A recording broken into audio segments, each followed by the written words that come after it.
Assalamualaikum warahmatullahi wabarakatuh. Kali ini kita membahas tentang kesendirian. Kita seringkali merasa sendiri, tetapi sendiri itu sebenarnya ada dua. Kita itu sendiri yang merasa benar-benar sendiri, atau kita kesepian. Jadi dasarnya kesendirian itu kita menyendiri atau terasa terasingi, atau kita sendiri karena merasa kesepian. Sendiri juga kita merasa sendiri karena kita nyaman dengan kesendiriannya kita, atau kita merasa terasingi. Contohnya kita tidak punya teman, berarti kita emang merasa terasingi karena kita berbeda, misalkan kayak fisik kita, atau mohon maaf, ada kelainan dari kita menjadi tidak pede. Terus temannya juga enggak banyak seperti orang-orang lain, kita merasa kesendirian. Atau kita berupaya untuk sendiri karena banyak orang juga sendiri itu dia merasa nyaman.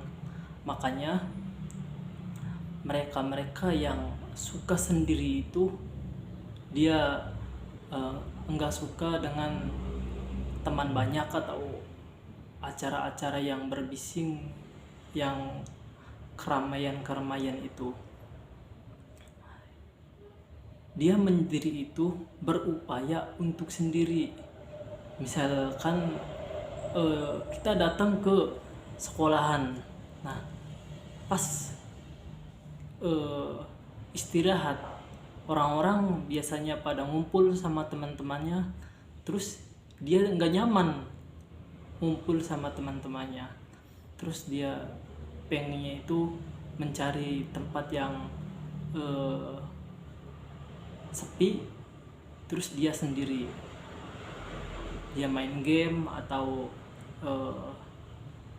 beraktivitas lain, tetapi dia merasa nyaman karena dia tidak mau terganggu sama orang lain. Itu namanya berupaya untuk sendiri.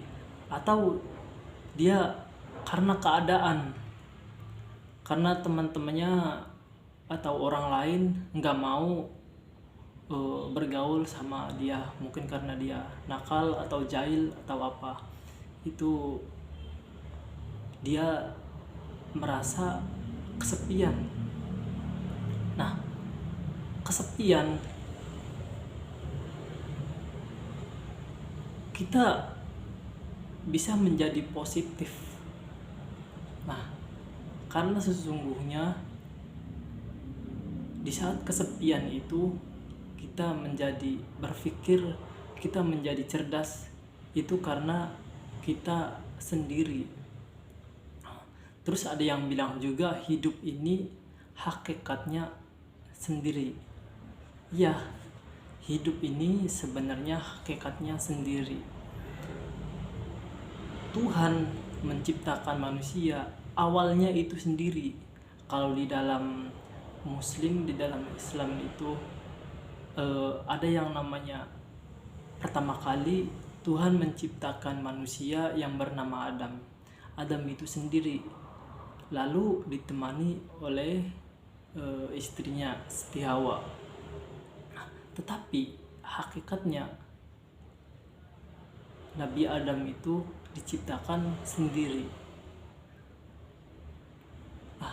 Terus kemudian kita dilahirkan sendiri. lalu kita meninggal, kita sendiri. Nanti di kubur itu kita sendiri, kita dihisab itu sendiri. Nah, pada akhirnya kita juga sebenarnya makhluk yang sendiri. Emang hakikatnya itu sendiri kalau kita mempelajari sejarah-sejarah apa yang dinamakan makhluk itu. Kesendirian kenyataan dari hidup kita. Kita lahir sendiri, mati pun sendiri. Di antara dua kenyataan itu kita menciptakan 1001 ilusinasi tentang bersama, cinta, musuh, kebencian. Kita diciptakan aneka halusinasi hanya untuk menghindari fakta bahwa kita adalah sendiri. Itu ilusinasi itu diciptakan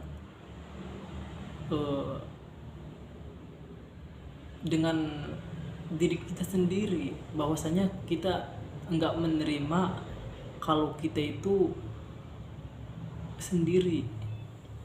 Nah, kita menciptakan ilusinasi itu karena kita merasa benci dengan kesendirian. Nah, namun apapun yang kita lakukan karena kebenaran tidak dapat berubah, seperti itulah adanya, dan daripada berusaha untuk melahirkan diri lebih baik, bergembira di dalam kesendirian. Oke, misalkan kita udah tahu nih kita itu sendiri, maka jangan dilawan kesendirian itu. Kesendirian itu kita pelajari dengan menyadari bahwa hidup ini hakikatnya sendiri. Jadi kita udah siap mental untuk sendiri. Jadi kita nggak merasa kesepian lagi kalau kita mempelajari bahwa hakikatnya kita itu nggak sendiri. Kita jadi bergembira dengan kesendirian kita. Kita tidak akan kesepian lagi karena tahu, oh iya, hidup ini emang sendiri. Kesendirian sebagai kecenderungan jiwa. Jadi dia lebih senang sendiri. Justru orang seperti ini lebih senang kalau dia sendiri. Lebih senang sendiri karena jiwanya udah menyatu dengan kesendirian itu. Berinteraksi dengan orang itu capek, lelah. Kadang-kadang kan kita kalau misalkan di kerjaan, di pesta-pesta atau acara-acara itu sebenarnya kita merasakan capek. Kita butuh dengan kesendirian. Jadi orang yang sering kali dia menyendiri ke kamar kos atau ke rumah kita, ke kamar itu, kita sebenarnya merasakan kenyamanan itu. Kalau di dunia psikologi itu, kapan kita merasakan nyaman? yaitu ketika kita sendiri di kamar mandi dengan mandi shower, itu kita merasakan tenang, karena emang hakikatnya kayak itu sendiri. Jadi kesendirian itu jangan dilawan, sejustru kita nikmati, berupaya untuk berpikir, karena kesendirian itu kita nggak ada yang mengganggu diri kita untuk berdialog dengan diri kita sendiri.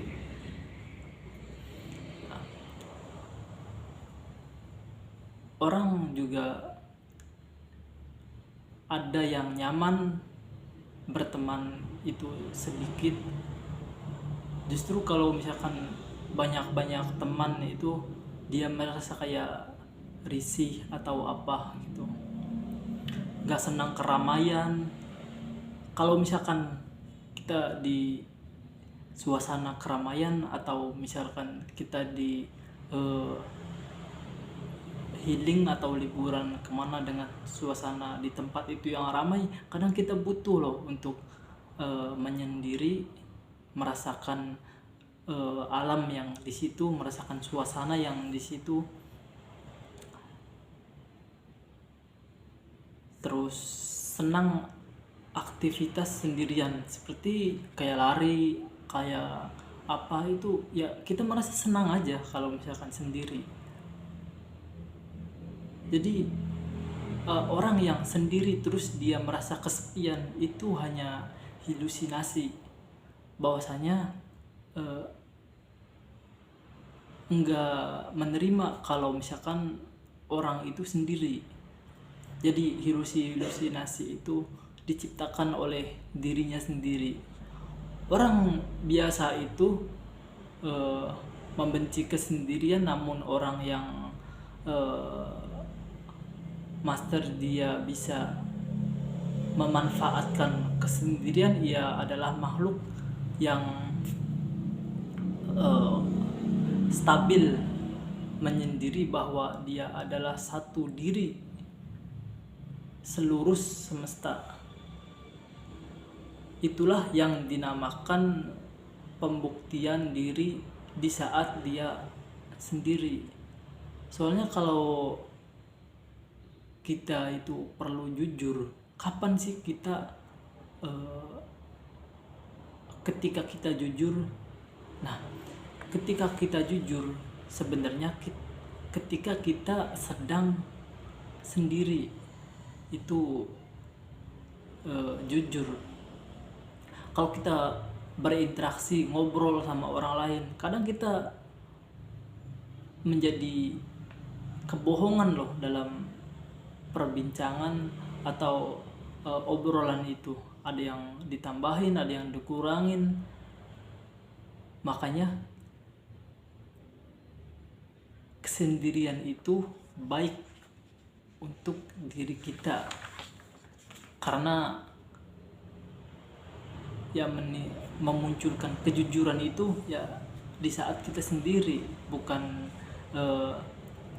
kita sedang dalam keramaian. Kalau pengen cerdas, cobalah sering sendiri, menyendiri, karena orang yang menyadari dia menjadi cerdas waktu sendirian. Orang yang menjadi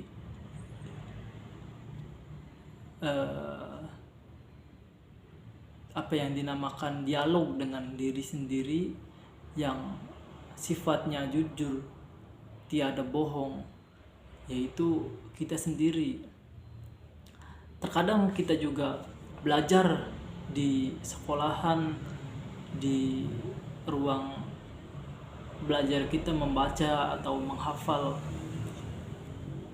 Kalau misalkan belajar itu di keramaian, kadang itu enggak masuk pelajaran itu.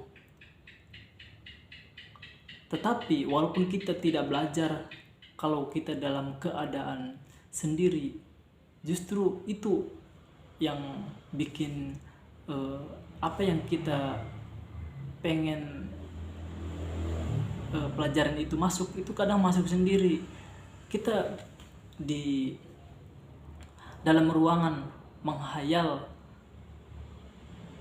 yang pelajaran yang tadi kita pelajari itu cepat sekali masuk. Itu trik-trik yang sudah dipelajari oleh para master-master yang di luaran sana. Orang cerdas itu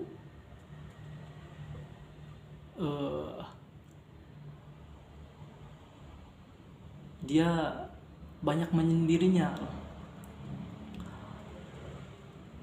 Bahkan orang-orang besar itu dia keluar dari kesendirian. Banyak banget kalau kita kutip itu dari para wali songo, itu dia menyendiri. Ada yang di hutan, ada yang di pinggir kali. Makanya dia menjadi orang gede itu ya, dia banyak menyendiri. Para nabi juga sama. Kalau dalam dunia tasawuf itu dinamakan kholwat, menyendiri itu. Tradisi-tradisi menyendiri itu di zaman sekarang anehnya sudah punah, padahal yang membuat kita besar itu di saat kita sendiri. Nabi Yusuf dia bertapa di penjaranya.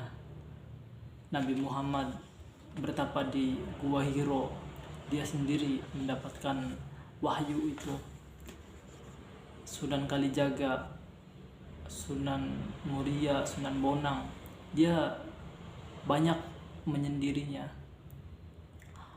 Kalau di dalam tasawuf itu sufi-sufi juga itu kebanyakan menyendiri. Walaupun dia di pasar, di dalam keramaian,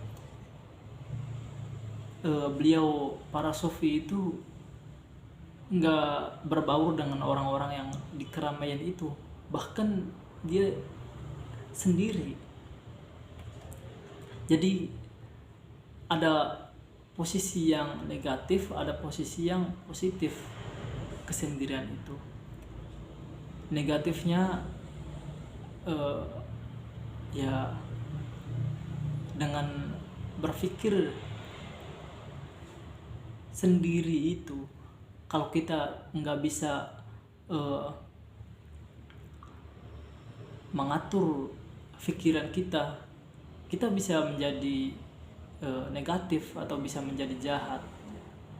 Tapi kalau kita berpikirnya positif, ya berpikir yang benar-benar yang bermanfaat, cepat menangkapnya sendirian itu. Dan sendirian juga bisa kita manfaatkan dibawa ke ranah spiritual. Di dalam dunia tasawuf atau dunia spiritual ada yang namanya kholwat. Kholwat itu kita menyendiri, kita berusaha untuk menjadi kesepian. Dan kalau kita terus di dalam kesepian itu, kita akan bertemu di dalam kesejatian jiwa. Dia merasa menjadi berdua dengan Tuhan. Perjalanan dalam diri adalah perjalanan menuju absolut. Kita dapat mengajak orang lain bersama kita, harus menjadi diri kita sangat sendiri. Lalu kita menarik diri ke dalam diri yang paling terdalam. Mungkin rasanya sangat sepi. Ini mungkin jalan penderitaan yang sangat sepi, tetapi mungkin kemudian kesendirian kita akan teratasi. Kita tidak lagi merasa kesepian karena kita udah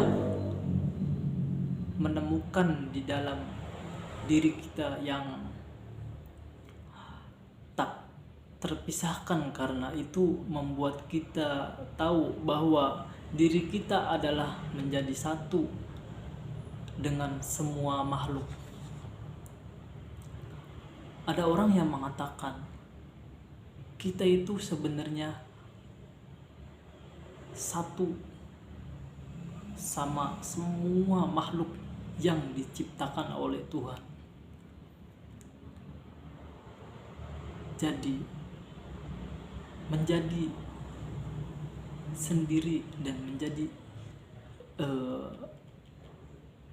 kalau kita tarik di dalam ilmu spiritual yang sangat absolut, kita itu adalah semuanya bersatu sama makhluk-makhluk.